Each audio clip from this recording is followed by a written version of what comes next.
You ever have one of those nights where you just know deep down you're about to become the main character in your neighborhood's next drama?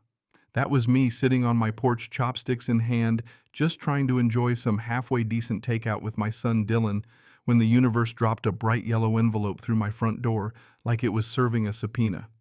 $500 fine for my fence being, get this, 3 inches too tall, according to subsection 12B, whatever that means. I crumpled the letter and tried not to cuss in front of my kid, but before I could even finish my egg roll, the real show started. That's when the pounding hit, not a polite knock, but full-on end-of-the-world pounding.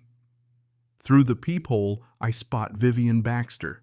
And let me tell you, this woman is what happens when HOA power goes unchecked. She's got on these sunglasses that scream suburban Bond villain, a bag that could pay my mortgage, and she's twirling some neon green key like she's about to break into Fort Knox. I open the door, just a crack, keep myself between her and my living room, and she wastes no time, starts shrieking about having a master key that unlocks 90% of the homes in the neighborhood. She says it like she expects me to faint. Evening. Vivian, what's got you on my porch tonight aside from your latest fever dream? I say, trying to keep my voice casual, even though Dylan's probably already got his phone out recording just in case. She waves that ridiculous key in my face, practically glowing in the dusk, swears up and down. She bought it from a reputable online security firm and she's here for a thorough inspection. Says I've ignored her notices about my fence and she's hunting for more violations.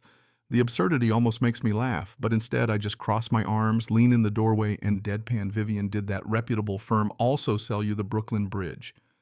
Because that key looks like a glow stick from a kid's birthday party. She tries to shove the thing in my lock anyway, which of course doesn't work, and I can feel my temper bubbling.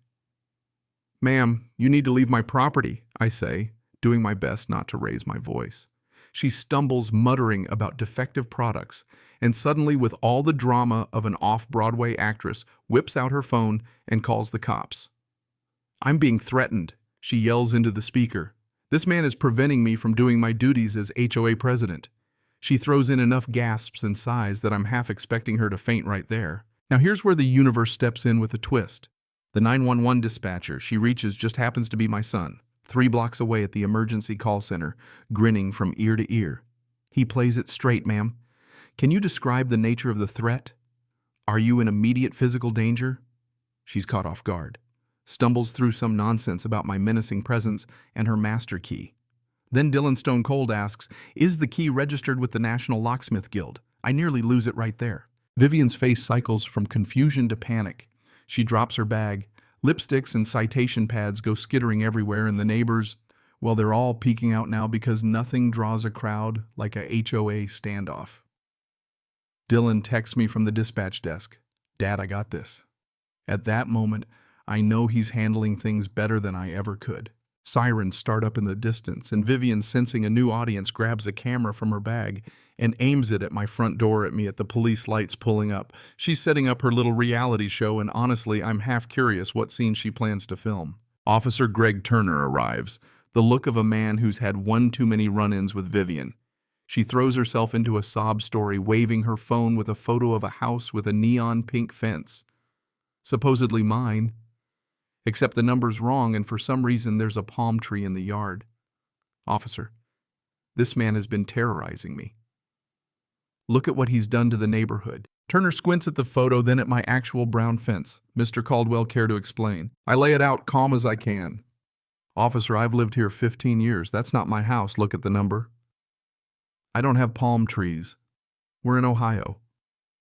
Meanwhile, Vivian's putting on a whole show for the growing crowd, dragging out old grievances and calling me just as bad as Frank Morrison, the guy who lived here before, who'd called her out for embezzlement and left after she'd made his life hell. Turner, trying to stay neutral, asks to see the HOA bylaws. Thanks to Dylan, I've got them ready. Section 8, subsection C. No board member may enter a resident's property without written consent or a court order. Violation means criminal trespass. Vivian wrote these bylaws herself, I add, for good measure. She tries to wriggle out of it, but the crowd isn't buying it. Henry Walsh, my neighbor, pipes up. Hey, Turner. Vivian fined me $200 today just for waving at Ryan. Now the officer looks truly fed up. Ma'am, I think it's time you went home, and I'd be very careful about submitting doctored evidence. Vivian, eyes wild, threatens me under her breath. You'll be begging me to let you leave quietly by tomorrow. She storms off, and I stand there wondering what else she's got up her sleeve. Next morning, after a sleepless night, I bring coffee to Sofia Alvarez across the street, single mom, ER nurse, just trying to get by. She confides that Vivian's been on her case, berating her at HOA meetings over a mailbox that's half an inch off, making her feel like a criminal. Then Sophia drops a bomb. She's been doing a little amateur digital digging. Turns out Vivian's got all kinds of shady transactions, money for the beautification fund going straight to luxury stores, emails discussing a plan called Project Clean Sweep, aimed at getting rid of problem residents. My name's on the list. As we're piecing this together, Henry barges in, waving his own citation, $500 for the oak tree he planted with his late wife's ashes. It's the anniversary of Elizabeth's passing, and Vivian fined me for unauthorized memorial installations. I'm done playing nice, he says, and shows us a group text already buzzing with stories of Vivian's bullying. Just as Sophia predicts, sirens wail again. This time, Vivian's accused me of inciting a riot, and she's calling 911 from the community center parking lot. Dylan, my ace, handles the call, lets her rant, then calmly plays back audio of her previous nuisance calls. Even Officer Turner, now juggling a mountain of paperwork, is over it. Vivian admits to orchestrating power cuts for enforcement. State authorities are on the way. Fraud hotlines blowing up with complaints. Dylan, voice breaking, for the first time admits he's been documenting everything. 47 bogus 911 calls in 6 months. Threats, the whole mess. You saved us, son, I tell him, and it's the truth. At the emergency HOA meeting, the place is packed. Neighbors, news crews, cops, state investigators. Vivian stands alone, clutching that neon key, while evidence of her fraud and abuse plays out on the projector, embezzlement, doctored photos, the whole 9 yards. Sophia reads receipts. Henry presents a petition, 237 signatures, 94% of the neighborhood demanding Vivian's removal. The crowd erupts. Officer Turner steps up and the state formally opens an investigation. Vivian tries to spin it, claims she protected property values. Nobody's buying it. She bolts for the exit but is intercepted by state agents who read her rights as the crowd watches phones out, ready to make her infamous. The board votes to suspend all recent fines, return stolen money, and start over. But as the dust settles, I find a note under my windshield: Fairview Heights isn't done with you.